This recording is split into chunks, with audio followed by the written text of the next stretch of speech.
Bonjour, c'est Véronique, jour 71 du défi de 100 jours pour vivre la magie au quotidien. Lundi, début de semaine, je souhaite que vous ayez passé un excellent week-end. Aujourd'hui, il est question de communiquer avec le monde minéral et j'ai mis et puis quoi parce que voilà, c'est un sujet qui ne me parlait pas très fort, mais je voudrais d'abord revenir sur hier. Il était question de communiquer avec le végétal. Ici à Bruxelles, hier c'était journée sans voiture et donc je vous avais dit que j'allais partir au parc avec mes filles parce qu'il y avait des animations. Et donc on est allé au Parc Royal, celui qui est juste en face du palais, où il y avait des animations. Et j'ai eu le bonheur de me poser dans un hamac sous les arbres.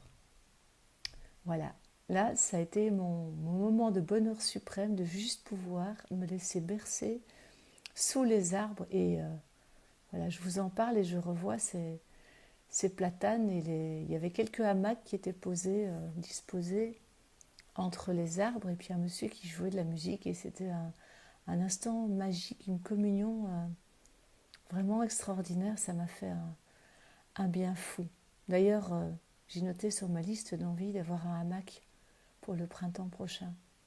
Voilà, donc j'ai trouvé déjà des hamacs qui me plaisent pour en avoir un pour le printemps prochain, pouvoir me poser dans les parcs ou dans les jardins avec un hamac portable.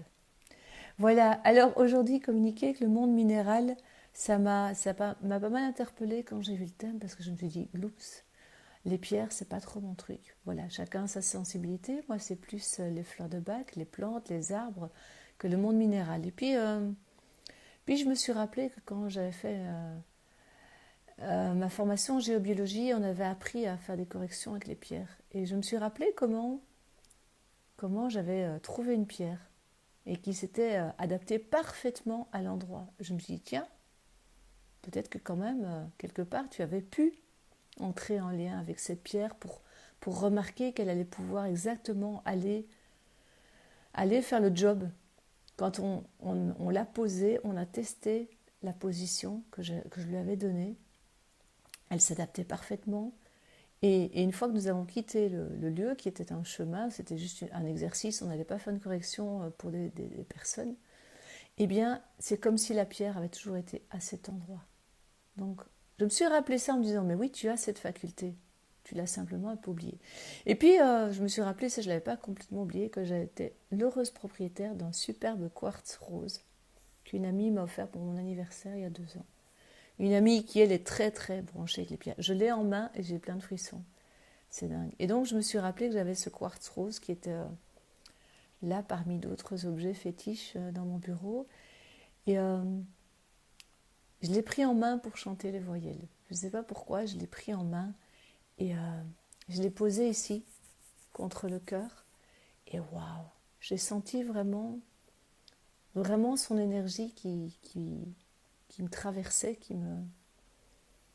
qui m'envahissait. Je ne peux pas expliquer, c'était assez étonnant. Donc oui, je peux communiquer avec les minéraux, même si le sujet ne m'inspirait pas. Donc c'est ça que j'adore avec ce défi, c'est qu'il nous propose des petits challenges comme ça, d'aller voir des choses auxquelles on n'a pas spécialement pensé, ou revisiter des choses qu'on connaît déjà.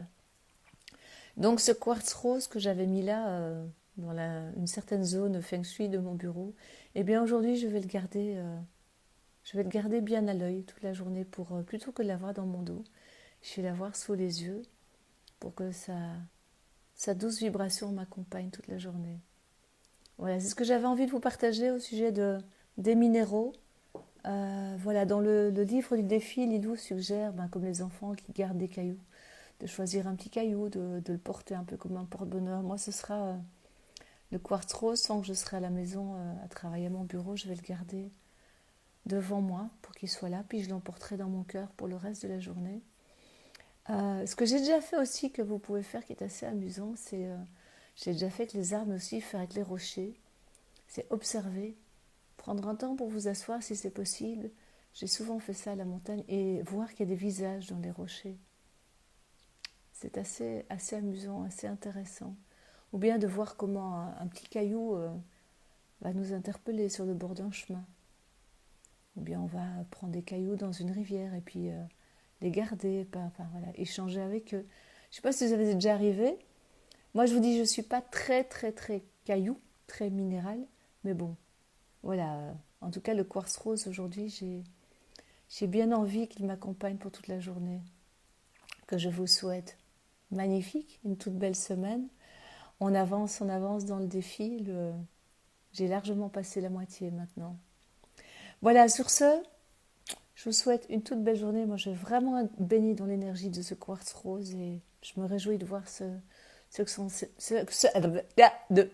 son énergie va m'apporter. Prenez soin de vous. À demain, belle journée. Au revoir.